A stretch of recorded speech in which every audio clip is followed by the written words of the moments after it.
Right.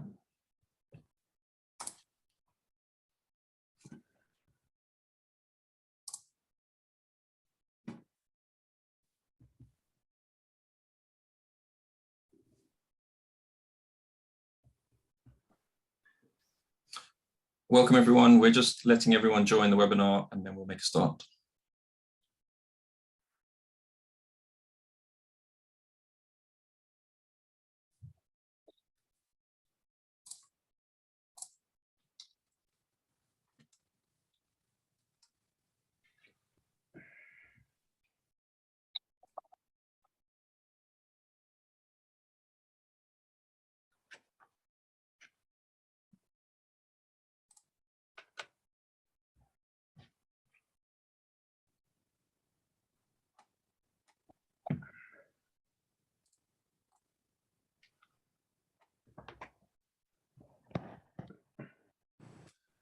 Right, numbers seem to have leveled out a little bit, so we will make a start. Welcome. Thank you very much for joining us this evening. My name is Jason Reeves. I'm CIEEM's Head of Policy. I'll be the host this evening. So welcome. This evening's talk is a panel discussion of CIEEM members, all of whom have been included on EN's recent 100 power list of environmental professionals. EN's state on the list that the individuals who made the final list have shaped or influenced national or local environmental policy. Their actions may have enhanced the reputation of the environmental profession. Their work may have resulted in demonstrable and positive environmental improvements, or there may be unsung heroes whose work is delivering positive change without receiving the recognition they deserve. So the great and the good, really, of the sector. CIEEM, we were lucky enough to have 14 members included on that list. We've got 6 of them on the panel here this evening. So we're going to have a chat about some of the bigger issues for the sector. We've got an hour and a half to do that. So yes, just to let you know, we are recording this webinar. We will publish it on our YouTube channel and on the online resource hub on the CIEEM website.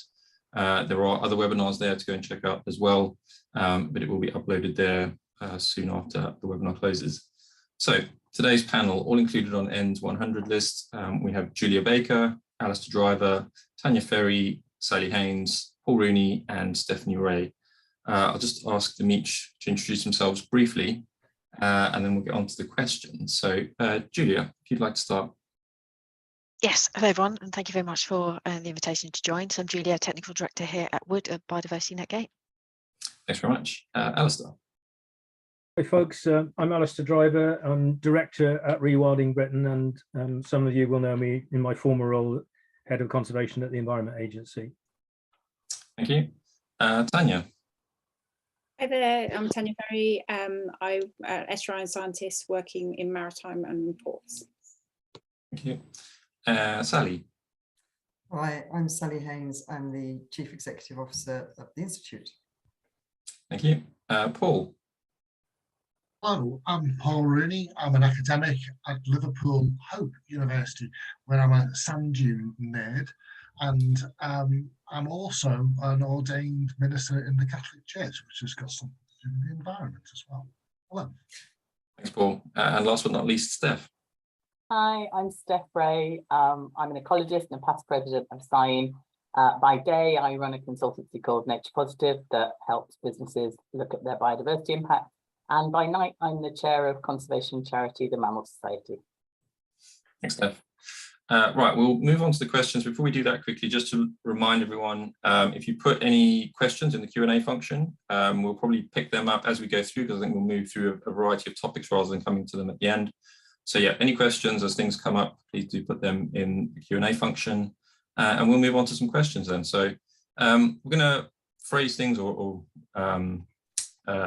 revolve things around 3 big questions this evening, around where we think things are going well for the sector, what we're proud of, where things aren't going so well, or maybe where there are barriers, and then looking to the future. So I think if we start with where things are going well, what are we proud of? Perhaps, Julia, if I come to you first, what do you think's going well in the sector at the moment? I think the way I'm going to obviously speak about biodiversity net gain, but I think we should be really proud of the way that it has been so industry driven for so long. You know, it really started back in the day with, we had the metric and people realized that and took targets of no net loss. That quickly became net gain.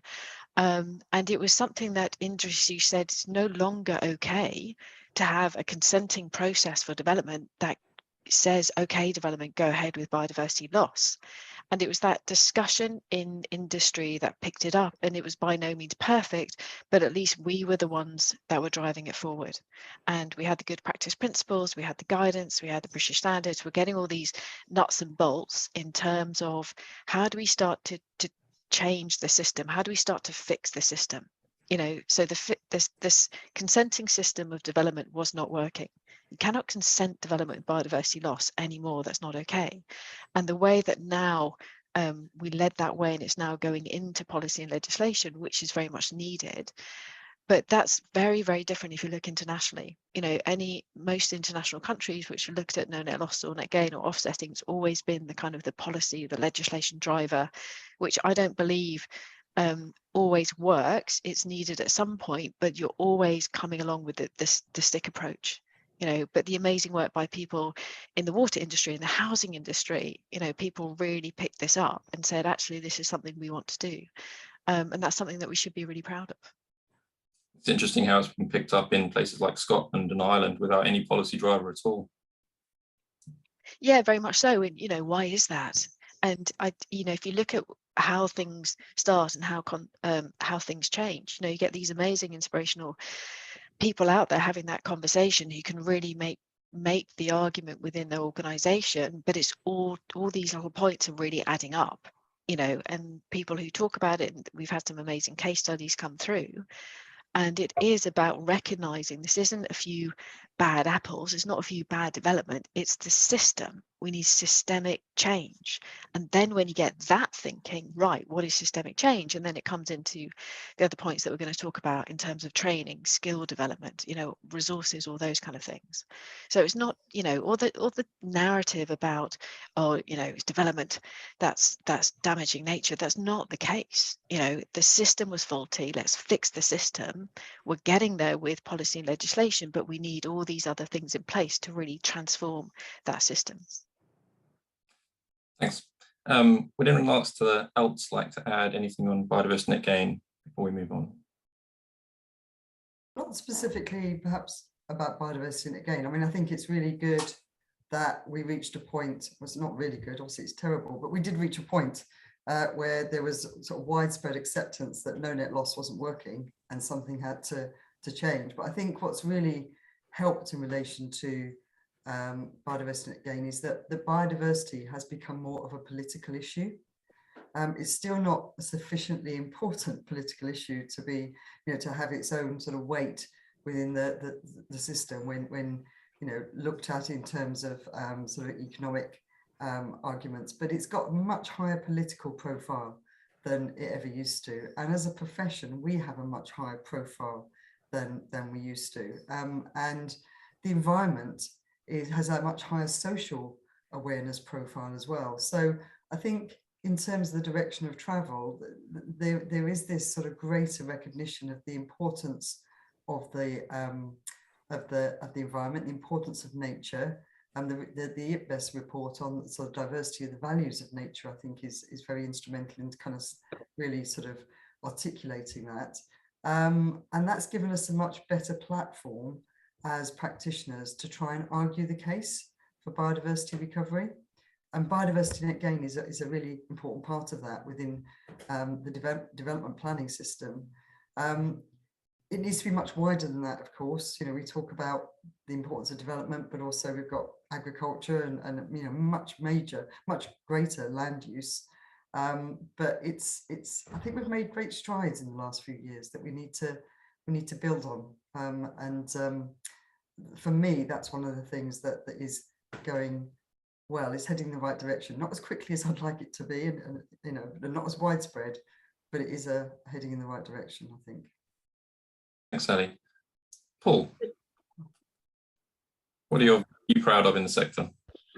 Well, I think that it depends on your length of view. And I'm old enough to look back and say, well, just the fact that even that we're meeting tonight through our professional institute is a fantastic celebration. My membership number is one of the really small ones, right? You know, from almost from day one, and the member of the institute starting up. Picking up on some of Sally's points there, the fact that we've got an institute, the environment is politicised now. We're not shouting from outside. We're in there in the tussle, you know, not always getting what we want, not always getting the results, but the environmental professionals have a legitimate seat at the table now. And that's a huge change if you look back over the last 40, 50 years. I'm old enough to see that. That's a magnificent achievement. Of course, there's still a massive amount of work to do. You know, it's getting there. We're organised. We're recognised as a profession. It's no longer, you know, on a wing and a prayer, or, you know, a little bit of a backhand or somewhere, you know, to get paid off to get the nature person in. We're recognised. We've got a seat at the table. You know, the fact, and we've got an institute that I think we can be proud of. That isn't, and each, not only is the institute an advocate, but we've got so many people who are advocates. Every single member is an advocate for the environment. You know, somewhat modestly, you know, the fact that we've got an NS 100 list is something to be proud of. That it's being recognised. The work is there, and so, you know, let's keep pushing on. Really, although there's lots of things to do in terms of diversity, that's where you come up with the best solutions, and we've got the mechanisms, I think, in our profession to come up with those solutions. Thank you, Paul. Tanya, perhaps from a water and a marine perspective, what's going well? I'd echo some of the things that have already been said, actually. So I think the professional standards has really helped increase the awareness of other professionals like engineers to integrate early and to engage early. So it's not just about sort of the wider professional recognition, but actually that the approach to delivery, getting some of those things in early. And we're seeing that in things like flood defence designs and some of those sort of softer approach rather than the high concrete that we might have seen maybe even a decade ago in developments. You know, space for nature is actually integrated in that process, as Gideon mentioned earlier. And I think also looking at it completely differently is something that we're, as a profession of driving, and we're able to drive because we're at that table and we're having that conversation, but some extreme changes in landscape for flood defence, for example, but also driven by benefit for biodiversity and the ability to drive that in policy. And I do agree with Sally in terms of some of that, it's not quite high enough, but it still works in some cases. It's challenging in the marine environment because often there's a lack of space. If you're going to take habitat away, what habitat do you choose to change or to and how do you improve that with that wider system approach that needs to happen? But things like ecosystem services, biodiversity net gain is allowing that system approach to be much more effective, and that conversation about the benefit even an estuary or a coastal area gives to the society that lives alongside it, and by protecting it, but also by the nature. It will link to some of the challenges I'll mention later, but it is definitely much more in the community's minds about the biodiversity as much as it is about the fact that they have a pretty vista or a coastal area to protect or to access, or feel they should. And I think that sense of ownership has come from that communication and the way we've evolved as ecologists about how we talk about it, and how we talk about the nationally important populations of birds, and make that something that means something to community rather than just the science behind it. And I think that our communication is really working really well to drive that policy and hopefully bring it higher up on the political agenda as much as it is because often for the marine environment, you can only really see the first couple of 100 meters unless you're lucky enough to have a boat. So how do we convey that sort of slightly out of reach area and the importance of that, because it comes past that not in my backyard kind of approach. So, you know, that communication and involving that is really starting to see a drive. And I sit on the Sea Changes. Stephanie mentioned charities and Sea Changes Trust. We are getting a lot more local communities wanting to make a positive effort and asking for funding to do so. And that's because of the kind of communication that ecologists across the UK and across the world are sharing with their communities and making it possible for more people to engage in a positive way with the environment. Great, thanks. Steph, what are we getting right? They're all kind of double-edged, aren't they? A lot of them we're getting it a bit right, but it's tinged with we've got an awfully long way to go. But I'd say one of the things that's really improved over my career in ecology is the recognition of ecology as a profession, as a sensible job that you can go into. You know, when I was a third-year undergraduate looking for PhD studentships, my academic tutor threatened to lock me into a cupboard until I accepted a lovely PhD doing DNA fingerprinting and said I'd never get a job in ecology. And what sort of nonsense was that? I don't think that's a prejudice that exists anymore. I think people really see it. And, you know, when I've been recently to give careers talks to undergraduates, even in sort of first and second year, a reasonable proportion of them are talking about environmental consultancy as a career. They recognize that this is something you can do. It's a real job with a real career progression. And I think that's huge over, you know, just sort of 20 years or so. So I think this sort of development of the profession, having a chartered institute that you can be a member of that has that sort of accepted recognition, increasing professional standards for the work that we do, I think we can be really proud of what's been achieved there over the last 20 years or so. Thanks, Steph. Alastair. Yes, well, inevitably, I will talk about rewilding and also about reintroductions, two areas which have come along a long way in the last 5 years or so. When I started with Rewilding Britain 5.5 years ago, everyone was saying, oh, you can't use that word, it's toxic, it's scary, it's wolves and bears, it's land abandonment, and you know, can you not find a better way to describe it, etc., etc. And you know, we are now in the position where you have a YouGov poll that shows 81% of the population are in favour of rewilding. You have the word appearing in government documentation about future farming policy. And you have a network run by Sarah King, who's actually on this call, which has, last time I looked, something like 900 members in it, and we've only been running it 1.5 years, landowning members. So clearly, we've made great strides in getting better acceptance that rewilding is one of the options, just one of the options in the toolbox of nature restoration and climate change mitigation. So that's a big step forward. However, it is very much at the whim of individual politicians. The reason that we have got this far so quickly in the last few years is partly down to ministers, individual ministers, politicians. So to name names, Zach Goldsmith, massive supporter of rewilding, done huge things. If you want to know why you had a double U-turn on beavers last week, it was Zach who intervened and kicked off big time to get the government to stick to its original proposal to protect beavers. Like him or not, Boris Johnson has been a big supporter of rewilding. That's all about to change, as we know. Secretary of State's reasonably supportive, but these things could change like a whim. So at the moment, on a whim. So at the moment, things have been going really well. And if we take specifically reintroductions, I was first asked about beaver reintroduction in 35 years ago on the Thames, 35 years ago. I've been involved in detailed discussions on beavers for 20 years. It's taken a hell of a long time to get to the point where we are now, on the verge of sanctioning legal releases in England. We already have legal releases in Scotland now.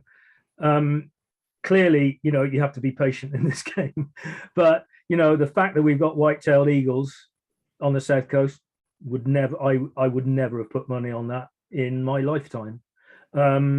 And pine martens and now bison, albeit in a very big enclosure in Kent, you know, these things would not have happened 10 years ago. We would not have got past first base. I know, because I was trying to help make them happen and it was impossible. So we should recognize that certain aspects of nature restoration, which were considered absolutely out of the question, are now actually being seriously discussed and in sometimes being approved. But do not underestimate the importance of the individual politicians who are making the calls based on evidence provided by the likes of CIEEM and others. You know, it really is, you know, hit and miss. So we have to keep pressure on. But, you know, these for me, you know, these for me are genuine reasons for celebration. We need to act faster. We've got a climate emergency. We've got a biodiversity crisis. Those mean you don't fiddle around wondering if we might do something. We need to crack on and do it. So we need to speed up. But certainly this last 2 or 3 years has been revolutionary in that respect. And I should just also mention, again, it's not a done deal, but ELMS, Environmental Land Management Scheme, which I hope we might have a chance to talk a bit more about. You know, this is the most significant piece of environmental policy I will have seen in my lifetime. If government delivers it in the way that it was originally intended, i.e. rewarding people to deliver significant public goods and being able to do so not just at a local scale, but at a landscape scale, because at a landscape scale, that is where it is going to make the real difference. That is the significant added value that ELMS can bring, but that aspect needs to be properly funded. And as we know, we're nowhere near over the line on that yet. If I could come in, Jason, if that's, oh, Yeah. sorry, Steph. Yeah. No. Well, just picking up on Alastair's point, I think that's one of the key things we've probably learned over the last 7 or 8 years in terms of find the politician who will listen to you, rather than trying to convince everybody, every MP and so on. Find the politicians that you can pique their interest.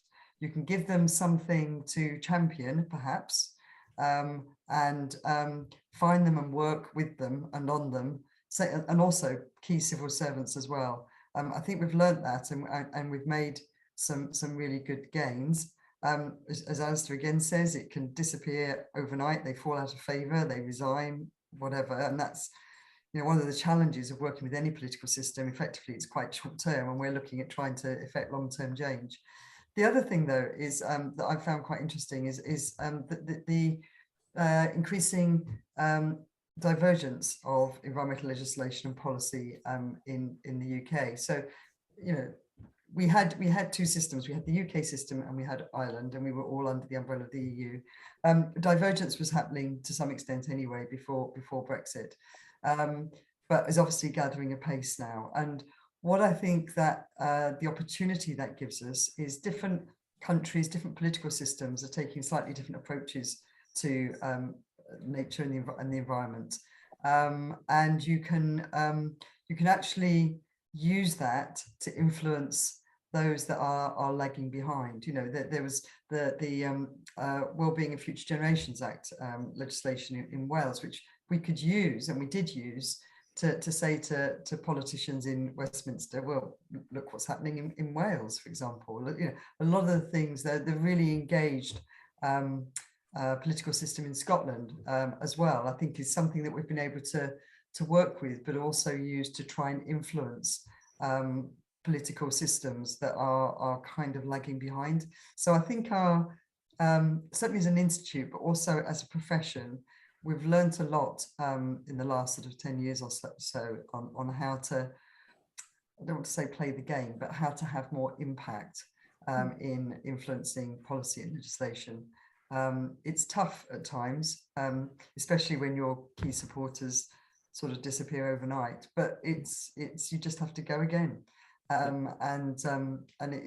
are starting to see the results of that. Of course, there are lots of other organizations and industries that have learned the same game, and that you're constantly battling against them. But I think we have seen quite a lot of progress in that area.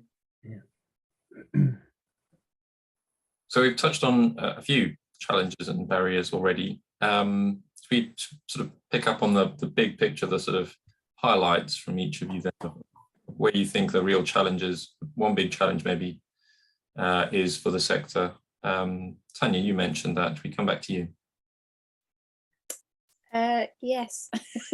I think I mean, we're all struggling with recruitment at the moment. I mean, that's something that's sort of, everyone's changed what they want to do and how their expectation of work is different from unfortunately quite a big shock in terms of COVID and to the UK and to the world. I think it's actually the fact that everything's moving so fast with Brexit and some of these UK legislations and the Divergence is getting the skills to timely influence some of those changes in the right way and deliver them effectively. And I think that's certainly something we're seeing on the estuaries. The skill sets and the knowledge is largely embodied in interns that spends 6 months with a charity and move on to something else, or move on to a consultancy and move on somewhere, you know, so you end up constantly moving people around.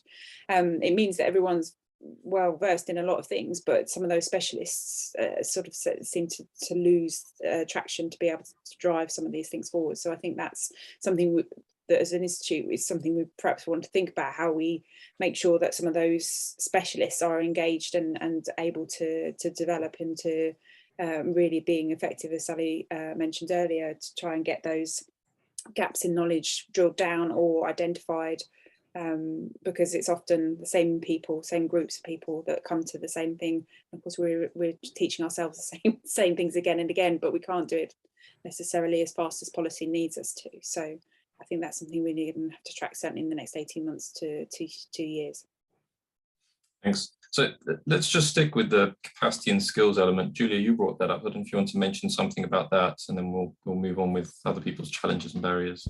Yeah, no, it's a really good point. I mean, people talk about biodiversity net gain as being a big challenge for development, and it's the greatest challenge our ecology industry has faced, the greatest. And we need to start having those kind of bluntly honest conversations about the change that's needed. I've just had too many conversations where the old way of doing things, when you send an early career ecologist, a graduate ecologist out to do a phase 1, I mean, that was never okay. That is certainly not okay now.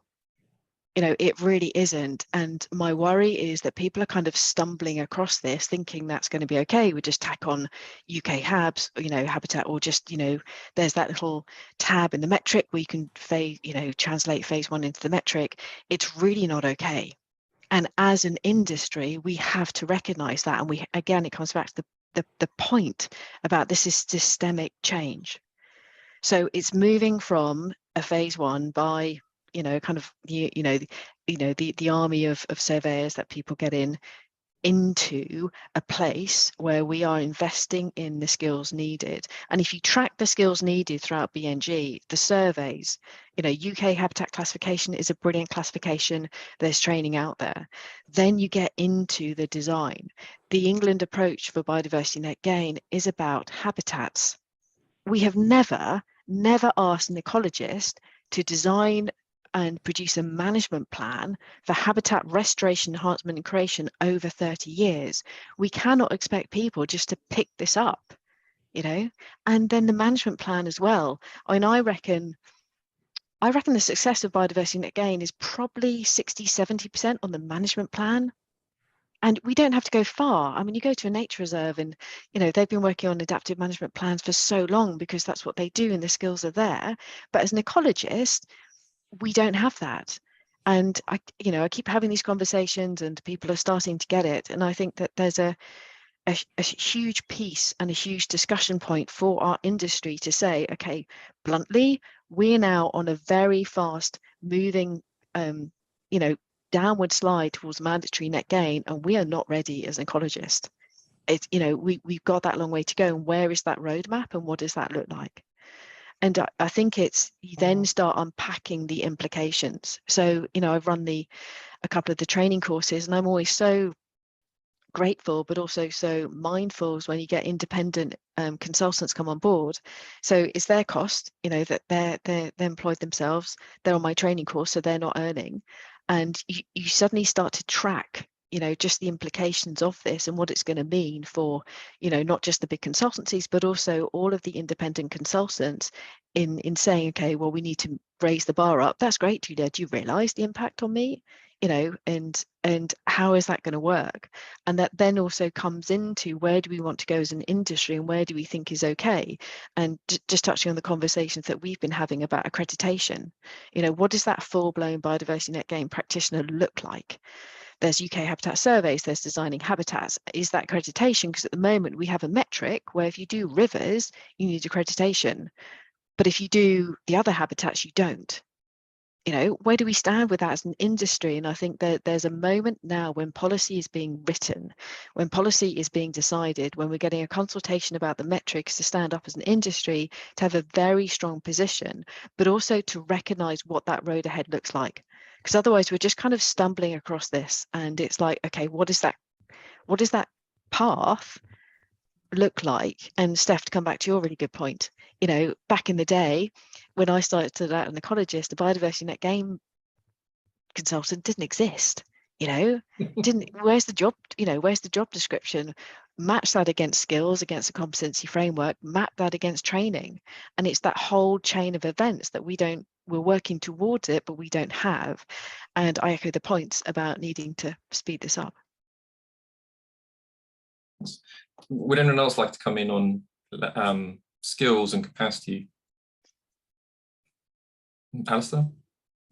Yeah, one issue which I think, you know, is relevant to CIEEM is this massive disconnect between the expectation and the challenge of delivering the 25-year environment plan and the amount of available specialist advice that is out there for landowners and farmers, etc., to actually deliver what government would like them to do.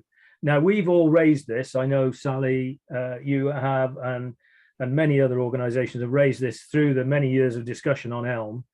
But, you know, that unless ELM comes with some kind of strategic funding for an army of specialist advisors with the right accreditation and skills, it is going to always underperform. And if we could only get government to recognize that that is the absolute fundamental pivotal aspect of the environmental land management scheme is getting the right kind of specialist advice based on consistent training and accreditation across the country. Because otherwise we're going to end up with a whole mix of ad hoc, some brilliant, some complete waste of money activities going on across the land. And you know, I don't know how we can get government to understand there is no sign that there is significant resource going to be available for this. I'm not suggesting for 1 minute that it should be based in any one organization. I think there's plenty of scope for it to be spread across many organizations and individuals, but it needs that consistent accreditation, training, knowledge, skills underpinning it all. So that for me is the number one. Because as I say, if we get ELMS right, it's a game changer. And can I just add to that? There's the technical skills, because I think you just made a really good point, and people also talked about the communication. There's the technical skills that we need to train people up technically, and then there's the leadership skills. You know, we just heard the really good point about communication. You know, people talk so much about bringing the ecologist in early. What we don't talk about is what happens when you get there. Do we have ecologists who are skilled, capable and able to hold their own at a table? Yep. Because, and also, you know, the young generation of ecologists that are coming in with biodiversity net gain, you know, they're starting their career with biodiversity net gain, which is extraordinary. They're going to have to lead this because the hard work is starting now. The hard work is, you know, what we've done before is going to be nothing when this stuff is mandatory. And it's not just the technical skills, it's the leadership skills that we need. Absolutely right. The way I describe it is you've not only got to be able to read the land when you go with an ecologist head on, you've got to read the people you're dealing with. You've got to understand what's driving them, what motivates them, what pisses them off, you know, all of those things. You've got to be able to be on that straight away, almost from the first conversation. So you know, yeah, you're right, it's a whole package of attributes that's required. And again, I mean, you know, people talk about soft skills. My experience, there's nothing soft about it. You know, when you have to clearly communicate this, when you have to engage, collaborate, you know, I've got a construction manager who does not want to collaborate, you know, and you know, what do you do? And it's training that up as well. I think there's a huge role for you expect.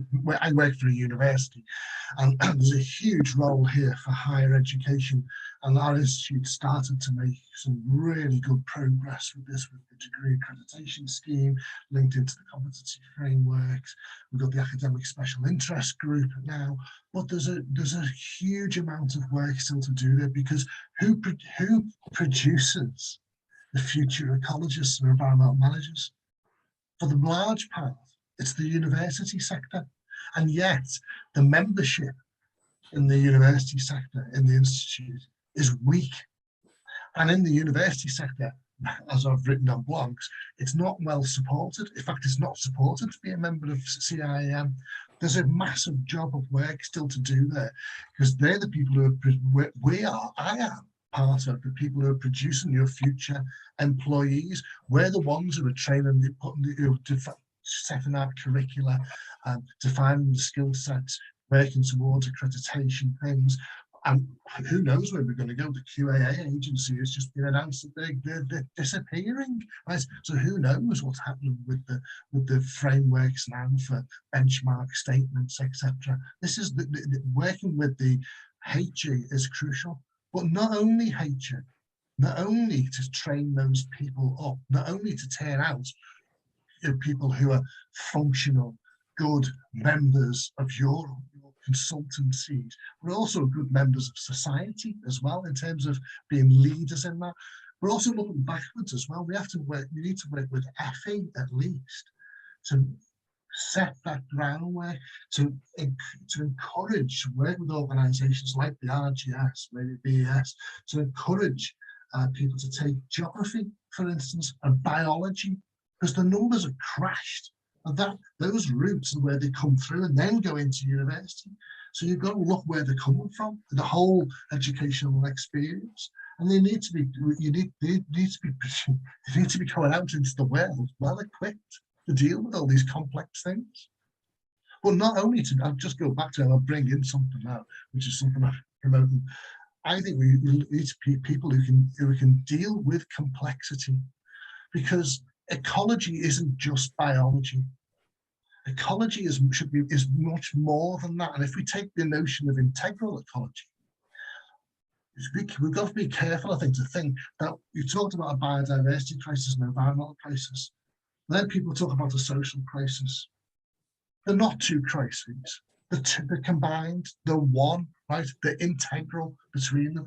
The notion of integral ecology came from marine ecology in the 50s, and we can apply that now. We need to be training and supporting people who are excellent professionals, who are also good citizens, who are also engaged politically, who are also will do good work. That's absolutely essential.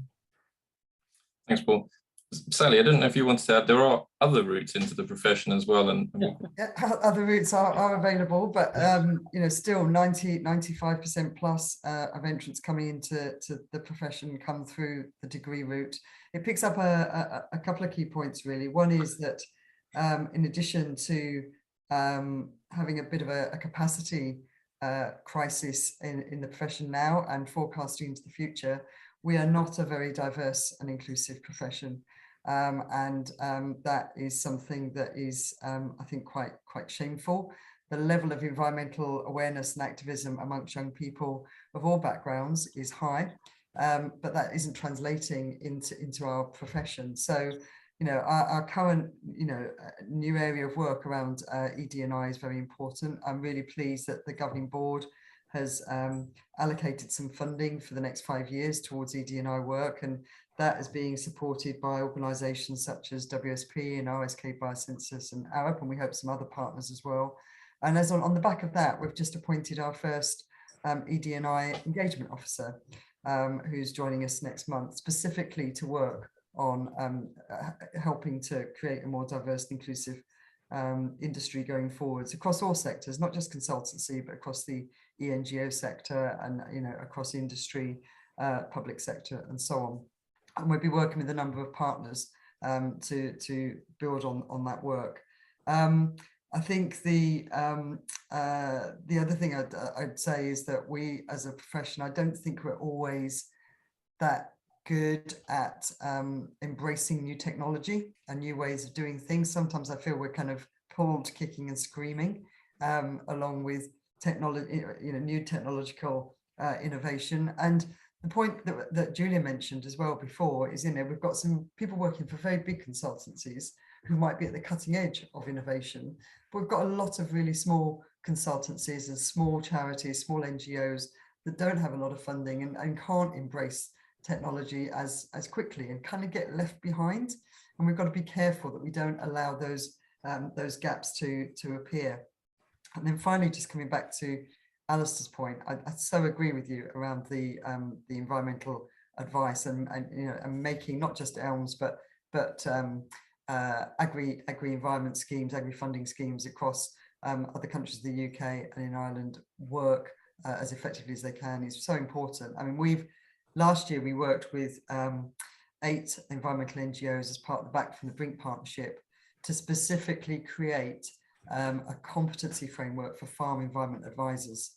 And we did a lot of consultation with statutory bodies, with environmental NGOs, with farmers and farmer representative organisations to design this framework modelled on the CIEEM framework. But there was the thing we found from our research was there needed to be a much greater emphasis from farm environment advisors on understanding the farm as a business and farm centering on what motivates farmers and land managers and working with that if you're going to actually achieve impact. But the good thing about that work is that it's underpinning now a whole raft of changes in training that's being offered through organisations like BASIS for environmental advisors from all sorts of sectors, but also for farmers as well. So it's starting to have an impact in sort of upskilling that part of the profession around giving really sound advice to maximise hopefully the funding and the opportunities that are going to become available through schemes such as ELMS. So yeah, skills and training, diversity and inclusion, really important areas. Delighted to see the new Gcse in natural history that's been approved for England. Delighted to see also T levels coming through. We're supporting the development of relevant T level that might be another way of capturing the interest of young people and helping to bring them into our profession. But then we also have to make sure, sorry, I appreciate I'm taking a lot of airtime here, but this is a real passion of mine. We also need to make sure that it's a very welcoming profession when they do come in, that it's a generous profession, that it treats people well, it treats people coming in a way that is going to nurture them and enable them to get a foothold in a career. There's all sorts of examples of some really poor treatment of early career ecologists and environmental managers, and we've got to get rid of that. It's not acceptable. We've got to be much more. We can't rely on people's passion alone to keep them in ecology and environmental management. We've got to treat people right. We've got to treat people well as well. Thanks, Sally. So we've covered a whole load of things there. Let's just go back to skills and capacity quickly for a second. So we've got a couple of questions that have come in. One is, Sally mentioned the GCSE natural history. I've got a question around how much is that going to really make a difference? Is it going to be a specialist subject in just a few schools, or is that going to be something that's really going to make a difference? And then another one, an interesting one we haven't touched on really, is how are we going to sort out the drought is the word that's used in senior level managers and leaders at the moment, where we're seeing that gap and this huge recruitment issue. Someone want to pick up the GCSE question first? Paul. To be able to deliver it, I think it's excellent. The idea of having a GCSE in natural history. Well, who's going to teach it? Who's got the skills to teach it? My university is a significant provider of teacher training, right? And part of the problem with the way teacher training has been organised until recently is that they're taking subject specialists out of the curriculum, and they had teacher training expert people who were not necessarily experts in the subject, and So they can't teach. That's the Ofsted things have all changed now. So they want more subject content in there. Great. A lot of places have crashed out on their Ofsteds. But then you just look at the school and they say we could take up a GCSE in natural history. How is this going to affect our Ofsted ratings? Are we going to be able to teach this properly? Look around the staff room. Who can teach natural GCSE and natural history? There's a massive gap there. You'd have to get into teacher training and build that capacity. Or again, I'll go back. I said it's not only one route in, but who becomes teachers? People who take degrees. So they need the people who are doing things like geography, biology, environmental science, who then go on to do a PGCE. They're your future teachers of the GCE in natural history, but we've got to build that capacity with them. That's years to do that. And then when they go into the school environment, they're going to need to have ongoing professional development in that area, because it's a busy life being a teacher. Just to jump in there, and I think it's such a really good important point. So one of the things that really gets me, you know, you go into any kind of construction project and you look at apprenticeships and they're all like engineering, or, you know, it's like, where's the ecology apprenticeships? You know, can we just have that diversity? Not everyone wants to get a degree, you know, not everyone, and you're right, you know, so it's tracking that right from school, but to understand that could be your career path in terms of apprenticeships, in terms of work placements. We had a really brilliant work placement. She came along, she'd, you know, pretty much just finished her A-levels, and she was so dedicated, and she just jumped in, and she's great, and, you know, she's got a permanent job out of it. But it's making, you know, tapping into, I think, other avenues that already exist in other professions and saying, well, actually, ecology profession, let's modernize, you know, let's embrace the wider aspects that we can, and open that up. And I think, Sally, that, you know, that might relate to your really good point about getting greater diversity, because not everyone goes to university. Thanks. Steph, do you want to come in on the sort of leadership skills and recruitment? Yeah, sure. I think the thing is that we, in our profession, like a lot of other professions, get very obsessed about the fact that the best person for the job is bound to be an ecologist. And when I ran a team in Bristol of engineers, they had this progression. My building structures team, they had this progression, so that the leader of the team was the best building structures engineer, and that was one of the first things I changed. That like put Pete back on designing buildings that he's very good at, and this young guy over here who's really good at running the systems and understands the numbers can run the team. And I think this is the idea. We've got to stop thinking of some of the management skills as progression and seniority, and think about them as skills that people either have or can be taught, and have these alternate career paths through our industry. So, you know, not everyone wants to be out in the field surveying newts all the time. Some people have young families and that's not a compatible thing, but they can be project managers, they can be people managers, and we need to develop these career routes through the professions. They can work in the industry they love, but not necessarily in a field-based role, but in doing a leadership role, a management role, a project management role, an organizational role. And, you know, and at RSK Biocensus, one of the companies that I work with, you know, I would say that our best manager in the business is not an ecologist, has no ecological background, but she's just a brilliant manager of people. Anyone else want to add to that, the senior recruitment? I just echo what Steph said, but also the skills for that manager to be able to understand or interpret the expertise that they're being given, and understand the approach is something that takes quite a lot of skill. And often project managers are about meeting deadlines and getting people to do, and it's making that transition to semi-technical, because in my industry we're reporting to completely non-technical directors to make direction of travel happen. So we need to, as managers, we need to convert the really technical information up and let the very technical ecologists remain technical. You see what I mean? Because you can't always train them not to be. They use jargon. We do all use jargon. So it's that sort of how you transfer that knowledge, and some of the some of the more awareness aimed training that CIEEM and others could provide, just to give that interpretation of actually this is the type of thing that your ecologist is talking about. This is what we mean by those types of things.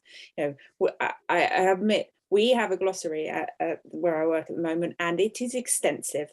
And because we cover everything from ecology to air quality, there are acronyms that can mean multiple things. So we have to really be able to translate that into something that means the business language, and that's a skill that I think we could do with tapping into as an institute to make sure that we're offering that sort of transition from one to the other as well. Just out of interest, we have an acronym list here at CIEEM, and it runs several pages. We've moved on a little bit, and we've had a few more questions in. Before we do move on further, does anyone else want to bring up anything around the challenges or barriers, any of the sort of big picture stuff there? Yeah, Steph. I think really we can have a discussion about what's going not so well in our sector without going, well, it's not really going so well for biodiversity, is it? You know, globally and nationally, we've been missing our targets time after time. We talk a good game, we set targets, we write lovely shiny plans, but it's not being followed through. So I think really that's for me is the biggest flag is political will, and actually getting this on the table and carrying on driving it, recognizing the existential threat that biodiversity loss is, and actually keeping it on the table where, yes, it may have to compete with problems in the economy. It may have to compete with what kind of shoes Rishi Sunak is wearing. It may have to compete with the war in Ukraine, but it still needs to be on the table. I'm gonna challenge that one, because I think we're fatally flawed if we talk about the biodiversity crisis being something in competition with the other one. I think we've made a fundamental error there, right? Because they're not two separate crises.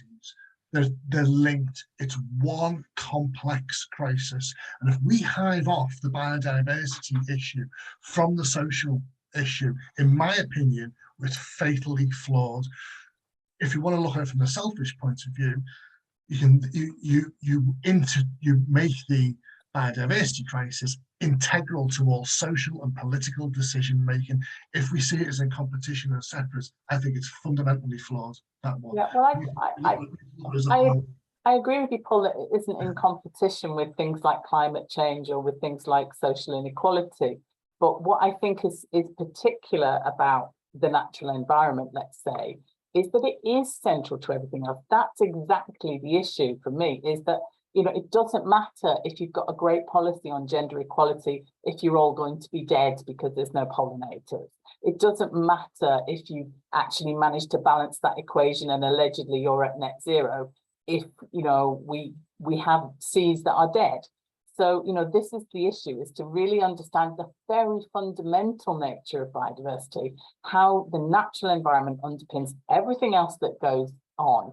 And I don't care what your economic policy is, if it doesn't actually, if it's not vested in natural capital, it's not going to make any sense. Well, yeah, I do agree with you. I think one of the things that's fundamental to this is just very simple. It's the human environment relationship that's damaged, and that's really the, in my opinion, that's really the big issue, the human environment relationship. And we as an industry, I think we have to be very careful whilst taking that empirical approach to nature, count it, you know, quantify it, map it, you know. I'm involved in the local recording centre to help setting it up. That's all great, but let's not forget that in that human environment relationship, the fun, the beauty, the aesthetic that comes in, and you know, it's difficult to legislate for that, for policy. It's not though, Paul. It's not. You know, then it comes back to the system issue. Biodiversity net gain is in this little box over here. Why is that not linked to carbon? within policy? Why is that not linked to wellbeing? We did this wellbeing piece about linking biodiversity net gain and wellbeing. In local plans, it talks about development should consider the impacts on people's wellbeing. There's no links at all with biodiversity net gain. And even when we had discussions with, amazing ecologists, people driving biodiversity net gain, we said, should we consider wellbeing and just have these early discussions? There was a whole camp that said no. No, don't muddy the waters. You will, lessen the ambition for biodiversity net gain. But it starts off, I think, with that link. I mean, from someone who works very much grassroots, I'm now going to point to policy and legislation. We get the legislation and policy being made now. If we just keep biodiversity net gain in that little box without linking it, I completely agree with both of your points, but it's, where's the link in policy and legislation? That has to come. Otherwise, we're still going to think biodiversity net gain over there, or carbon over there in policy. And that's, we can't work within that system. It just won't, we can't battle against that. The problem is that humans tend to like to break things down into simple measures that they can understand. We favor the short term over the long term. We favor the simple over the complex. So if you go and say, this is biodiversity and I want you to invest in this and understand this, that's one thing for people to focus on. If I go in and say, I want you to look at these 17 UN Sustainable Development Goals and all of the interactions between them, and oh, look what happens when I tweak goal 6, then something happens over here to goal 17. And people get lost very quickly. So I think we need to understand and embrace the complexity. I agree that we need to look at those interrelationships. They're vastly important, but I do think we need to break it down into simple messages that people can actually digest and act upon as well. Is it not to some extent, sorry, Jason, but part coming back to what Paul said about, the breakdown of the relationship between people, and nature. The trouble is, to some extent, nature of the environment is now seen as a bit of a desirable luxury good. In times of fat, you can afford to want it and support it and pay for it and so on. But when times are hard, you can't afford it. It's a luxury. You need to focus on the real core things, or what's seen as the real core things, because of that breakdown between people and nature. So things like, food and fuel and shelter and so on. And I'm going to be a bit provocative now, as somebody who spent most of her life working for environmental NGOs. But we're blessed in that we have lots of really effective, impactful environmental NGOs. But the fact that probably their membership, and I'm sure all of us are members of various environmental charities, but the fact you think about where their membership is drawn from, does it not sometimes send out the message that it's for the people who can afford to be members of environmental charities, that can afford, it's theirs, the environment is theirs because they're supporting environmental charities. It's not for everybody, and of course it is for everybody, but are we not in danger of making care and concern for the environment and protection of the environment seem a bit elitist? And because we've lost that disconnect, we've lost that connection between everybody and nature. Sorry, I just want to be a little bit provocative there. And you're talking about a change of value systems there, which underpins everything, doesn't it, really? But our achievement of sustainable development, our relationship with the environment, really it's about changing our values. And we look at the word ecology, which comes from, the Greek word oikos, which means a shared home. It's not something that's additional, it's not something that's separate. It doesn't matter whether you're rich or poor, live in the developed world or the undeveloped world, it's a shared home. And it's the realization of that, really the lived realization of that shared responsibility. That's a huge challenge for us. And it goes beyond political systems, it goes into belief systems, it goes into faith, it comes into personal choice, it's all kinds of things. But the other side is we were all constantly developing, because the other part of the word ecology, apart from oikos, is logos, right? And again, the Greek word, which involves critical thought. And so having this webinar tonight and having these lively debates, which universities are great at that type of thing. We're paid to do that, to argue with each other, even when we don't want to argue with each other. But we need to keep that going. And that's a function for all of us individually, but collectively as a profession as well. The realization of the shared home, and to keep that critical debate going as well. Just on that point, Paul, with your other hat on, your reverend hat on, where do you see the religion and spirituality fitting into pulling other people in? So it's not seen as that, white middle class ground for the environment. Well, I mean, it's very interesting because we're 6 years on or so from Laudato Si, which is the Pope's encyclical on the environment, and all the major world religions had a response to that. There's a fantastic one from Islam, right, which is absolutely wonderful. Again, similar themes, about shared home, responsibility, and not seeing things fragmented, things joined up, that approach recognises that particularly the poor and the vulnerable are the people who will suffer the greatest of the environmental degradation, and that's the poor and vulnerable globally. Whether that's down the road here in Liverpool, St Helens, or whether it's on the other side of the globe in some small Pacific island, and we have that collective responsibility, and that's why I said about training people and coming through. In the end, really, what we're trying to do is be good citizens, really, in whatever way you want to define that, whether that's in a belief system, in a faith system. But really, what we're trying to do is to be good citizens of a shared home. Thanks very much. So we've had a question in around collaboration, and Paul, you talked about complexity and integration. Alastair, maybe I can bring you in here. You talked about politicians earlier, land managers. Who do we need to be collaborating with to broaden this picture? So, we've talked about nature and nature conservation being in this silo. If we're going to get it out broader and get broader engagement and drive forward change without sitting in our own little box, who do we need to be talking to? Well, we've got to remember that 71% of the land is farmed. So that's obviously one of the key areas that we need to tackle. And, speaking personally, I've spent, over 40 years working with farmers and landowners, and it's been a privilege. But of course, all of us that have been doing that are still just scratching the surface.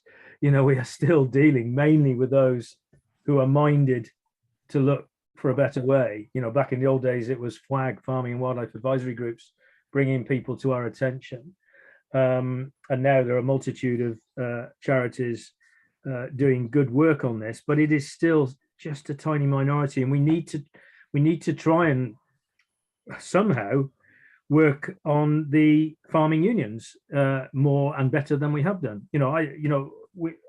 We've gone out of our way at Rewilding Britain to meet with the NFU, with Minette Batters and Andrew Clark, et cetera, and we have agreed on quite a few things, but we still have this relentless pushback from the NFU against change, and it's not healthy. It's not healthy for the farmers as much as it's not healthy for the environment, because it is continually driving more and more unsustainable practices. So for me, that's the area we need to really focus on, because that's where we are going to significantly turn things around. I'm not abandoning the urban environment, of course. There's plenty we can do there, and there are lots of great initiatives already doing that. But if I look out of my window here, I'm looking at Reading University farmland out of my window, and it is a barren desert. There's not a hedgerow in sight across many acres of grassland here, which is just to feed cows, and quite frankly, it's covered in corvids as I look at it, and that's about it. And that is replicated. You travel across the country as I do by train all the time, and I'm just seeing mile after mile, hundreds of miles after hundreds of miles of the same thing, so far below the baseline that we should be aiming for. So That's it for me. That's where we should really be putting a massive effort in now to try and bring farmers and farming, particularly farming representatives, closer together with environmental representatives working towards change and not fighting against change. Come back to that point, but let's just talk about collaboration for a second. Tanya, the marine environment's also incredibly complex and often forgotten about. Yes, and I think the stakeholder group slightly different, slightly more diverse as well. So it's you've got the offshore wind, you've got cabling, you've got fishermen, and although in some cases they are represented by a sector group, so there's an easy way to talk to people. In some sectors like fishing, you're talking to individuals rather than a group or company, or that identify themselves as a common, and it makes that communication. I'm feeling slightly nervous about what I'm going to say we need in the future, because it got a bit controversial earlier, but that conversation, being able to create the language that especially where you've got such a shared resource, where somebody wants to put an offshore wind pile on, wants to run a cable from, wants to take fish from it, wants to sail a ship through it, bring cargo in, and all the things that come with that. There is, even though we're an island nation, there's still a limited amount of coastline and marine environment to do all of those things well and make sure that it is a supporting environment for us as human beings and in that local area or further afield. So, and actually, it's not just about those that are physically doing something in the location. A lot of the work that we actually end up doing is much further back, where that litter comes from, where that drains into, how that water flows off the land into the sea, into the estuary, into the and so on and so forth. So what we need is more around ecosystem and a system approach, but it's also in terms of Paul and Steph's discussion earlier about actually how we reconnect that system to ourselves and to how we use that environment. But yeah, it's really critical to get the right engagement across those sectors and across those environments to make sure that we're not just transitioning on a linear place down an estuary or down a river. We're looking at it right through the riparian transition into the hinterlands beyond, and actually looking at it as a much larger ecosystem, which for many people is going to be a real challenge. They just want their development, they just want their fish, they just want whatever it is.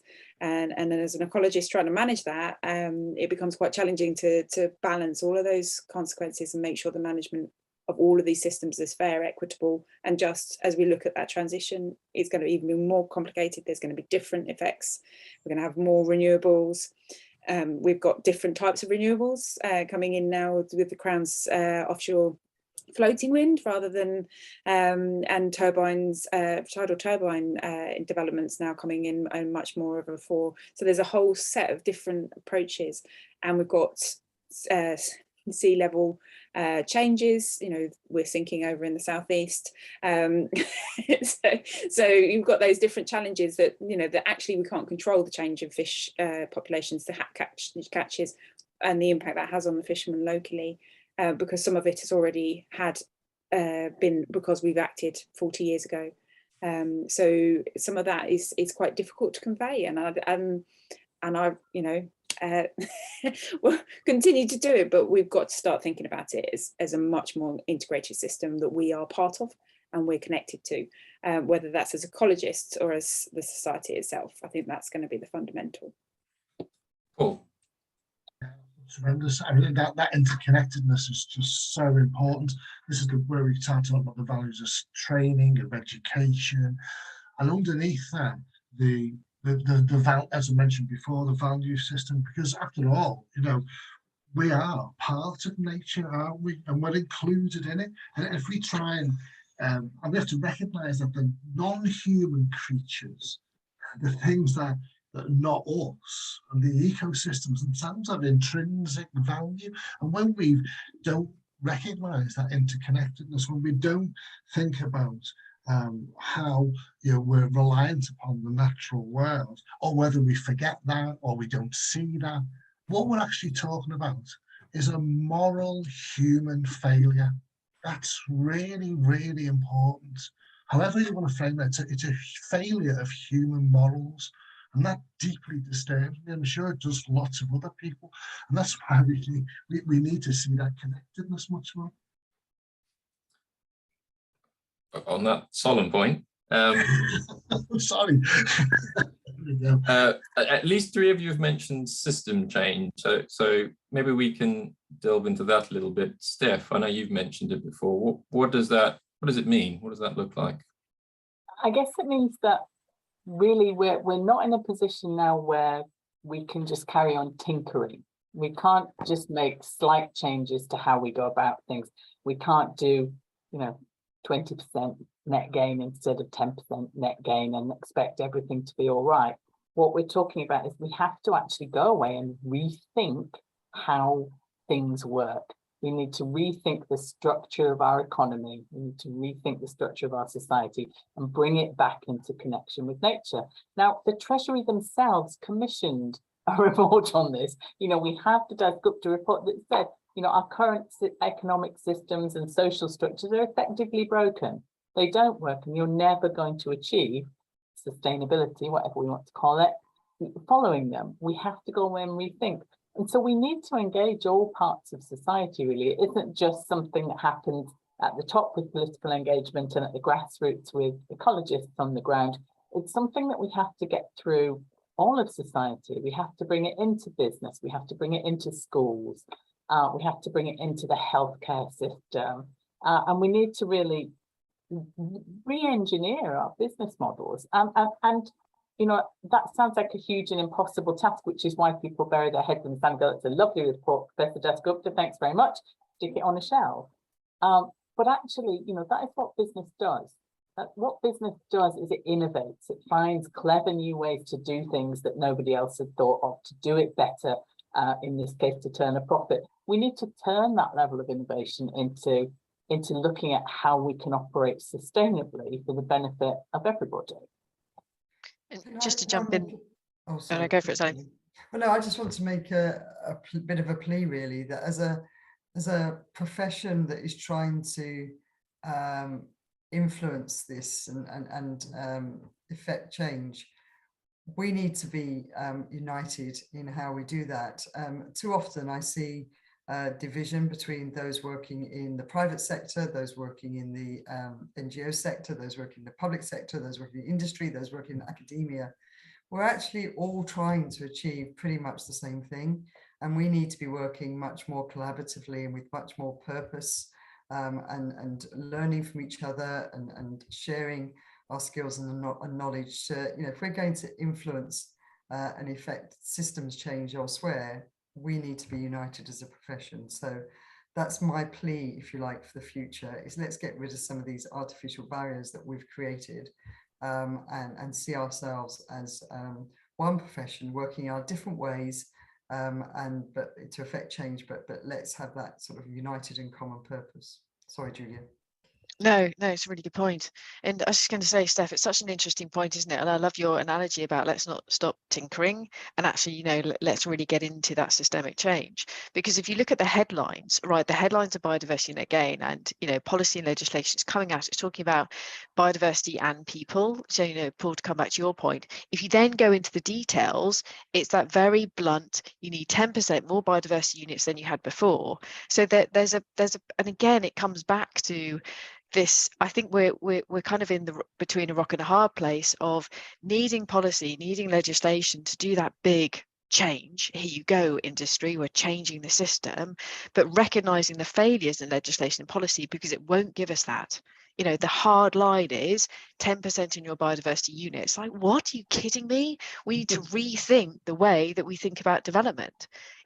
Biodiversity net gain is about development that's a force for good. We're changing that development versus nature into development that leaves biodiversity in a better state than before. Because that development has happened, nature's better off. And again, it comes back to that point. And I was just, part of me was thinking, oh gosh, really? The way that we hinge ourselves, and I really get it, and I've been there, on those individual politicians who really can make a difference, but no, they're probably going to be gone tomorrow. So we're constantly trying to kind of navigate where's the best place to change systemically. We need policy and legislation. When it comes down to it, it doesn't do the job fully. We need a really, really good politician. They're going to go in, you know, probably tomorrow or next week. So we can't rely on them. And this is where I think our middle ground is us as an industry. And it comes back to our principles, our good practice. Sally, your very good point about let's get our bit right, because the rest of it, you know, we can't just rely on that stuff, you know, and that systemic change is that piece in the middle. Did anyone else want to come in on system change? No? Okay, so we've got probably just under 10 minutes before I wrap things up. I wanted to move on to looking ahead and where we need to be in the short term, medium term and long term. What's our vision for the future of the sector in the short term? You'd like to pick that up? I can jump in. Short term for me, definitely. Let's get, you know, what does it take to be a really good, well, the professional standards, the competency frameworks about biodiversity net gain, just because I can speak just my little world, you know, and really like, you know, we've talked about this in terms of accreditation, but really mapping that out. You know, we've got a rundown now this time next year that we will literally be mandatory net gain is with us, it's nearly there. And what does that look like? So me, I think the short term, that interesting piece.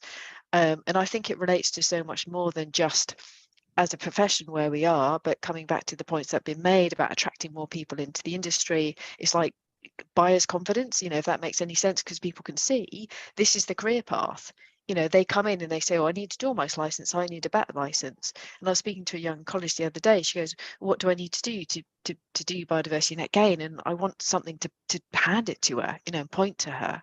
So I think short term, that the whole piece around competency framework accreditation for biodiversity net gain, that's my priority. Alastair, did you want to come in? Yeah, thank you.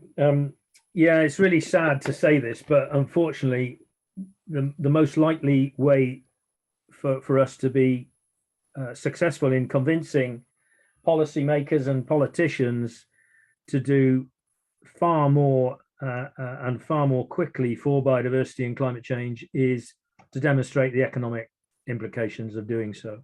It's sad that we have to do that, but we are a selfish species and that ain't going to change. So we need desperately to gather more and better evidence and information on the economic benefits of good conservation, good nature conservation, whether it be rewilding or not mowing verges in May and June, or standard nature reserves or net gain, etc., etc. We need to convert that, sadly, into pound signs and get it truly embedded in Treasury's thinking. Because we, you know, despite John Lawton's great work all those years ago, government still doesn't get it, and it needs to. And this for me is the way forward. You know, to secure this fundamental shift in thinking, so that ecology is inextricably linked with economy and social well-being. So I agree with you absolutely there on policymakers and decision makers. I'm interested in Paul's view, perhaps, when he spoke about the sort of moral failure, where broader society, maybe evidence doesn't work and we need a bit more emotion and a different narrative. Would you agree with that? Would you have a view on that? I don't think there's any, you know, what do you call it, silver bullet, single solution to this. It's to work on a number of fronts.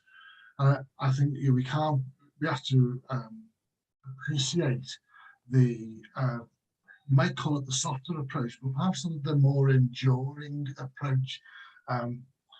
To quote, remember Aldo Leopold? Those of you might remember, if you've not read Aldo Leopold, I recommend it. Read it at least once or twice a year as part of the course. You know, we've got to all encourage people to quote Aldo, or misquote Aldo Leopold, think like a mountain, right? We all need to really start to think like a mountain. And that's a big ask, that one. And actually move from the short term to the long term. But how do you start the long term? Well, you start that today in the short term, right? So that's where we start. Recommendation. Steph, yes. Yeah, I'm going to move slightly longer term in the sort of 2030 to 2050 time horizon, and say that I think what's really important coming up this year is a really solid and implemented outcome to COP15. You know, we've been waiting 2 years now for the delayed COP meeting. It's now scheduled to be in Canada in December. And I think if we can use that as an industry, as a sector, to really generate excitement and interest around the topic of the natural environment and biodiversity, the way that, you know, there was a huge amount of publicity around COP26 last year. If we can engage that sort of interest, get the world talking about it, push to have, you know, targets that are meaningful, targets that are scientifically robust, and get those on the table and be present, have people from our industry talking about it regularly, being at the negotiations, asking questions, putting forward suggested amendments, then I think that will be a pivotal moment, not just for biodiversity, but also for our industry. Thanks, Steph.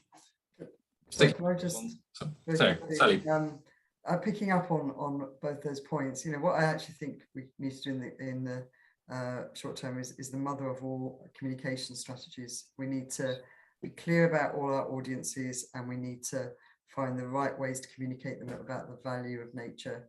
And you know, for a more public audience and for a younger audience, we need to be using influencers. We need to be finding champions that can speak to our audiences perhaps better than we as professional ecologists are.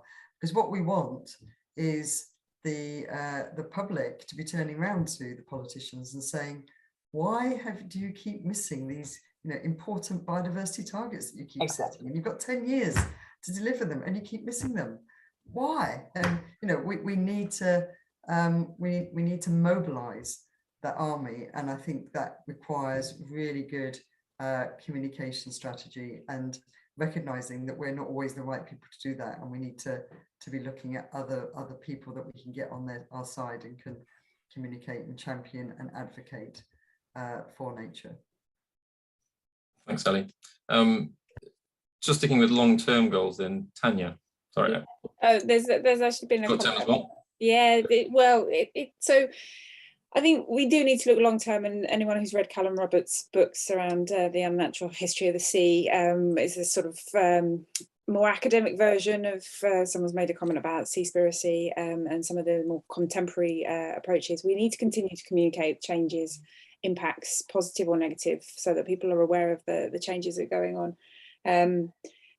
So we do need to move fast. The marine environment responds at different paces depending on what your impact's going to be. And I think, so there's two things, picking up Sally's point, the barriers in you know, supply chain. We talk as ourselves as ecologists, but we're part of that, Steph said, part of those 17 goals in sustainability. How do we influence all of those others to make the positive choices and get that right across those barriers of other environmental professionals across the Society for Environment sort of plane, but also some of those emerging expertise. We need to invest in the future, and I don't necessarily mean that by just improving environment on a local level, but that training, that investment, and going forward.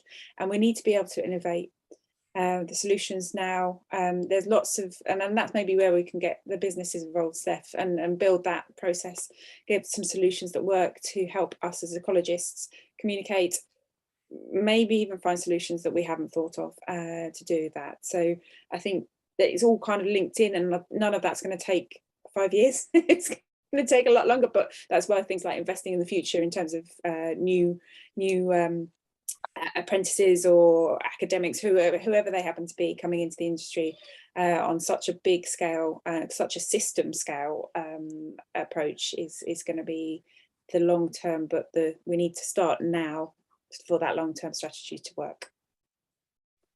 Thanks. So we've got a few minutes left. Does anyone else want to talk about where we'd like to be in the future, where we need to go, how we're getting there? Julia? I think, yeah, no, Paul, you're about to jump in as well. I think if, you know, that kind of, you know, transition, just come back to the joining the dots piece. I think it's going to be really keen and pick out the points about what people are saying about communication. I was talking to a project manager the other day and kind of highlighting the nature positive, and it was like, just stop, Julia. You've talked about biodiversity net gain, you've talked about nature positive, you've talked about ecosystem services. Carbon, it's just carbon. Can you just, so I think there's that, there's a communication piece running throughout, but long and medium term, it is about joining the dots, but finding, what is that point that we're going to make, but also then when we join the dots, recognize, okay, we've got a 10% or maybe a 20%, depending on how we go there, but that's a relative target. So what we need is the absolute goal for biodiversity, and coming back to the points that people made about targets. But if you have a really, really degraded environment, you get 10%, which is just a degraded environment. So we need that long-term map in terms of how all these 10% or 20% are going to map out, but we still don't have that clarity on what is that, that kind of absolute goal for nature. And then that I think will relate to communication, and then that relates to joining the dots between how nature joins with carbon, with well-being, and all those things. Okay, it's that whole piece there. Thanks, Julia. Paul, I think you wanted to come in. Yeah, after contributing possibly the most depressing line in this whole seminar about human moral failure, I'm going to quote Kermit the Frog. Because the famous line from Kermit is, "It's hard being green." So in the long term, I think it's really important that we, in our profession, as the champions, as the people who are passionate and experts in this, that we continue to support each other. That we continue to support each other and we continue to be hopeful, because we are making a change. We will make a change, and we have to stay resilient and keep on helping each other out. After all, it's for the common good. I think that's a brilliant point for us to finish on. So I think we'll wrap up there. I just want to thank all of you today as the panel. It's brilliant. Great to have you together here. And I think there's been a brilliant discussion. So thank you very much for giving up your time. Thank you to everyone who's joined us online and listened in. We will put this online. So it will go onto our YouTube channel, and it will go into the resource hub on the CIEEM website. And thank you very much, everyone, and enjoy the rest of your evening. Thank you very much. Thanks again. Thank you. Cheers, everybody. Thank you.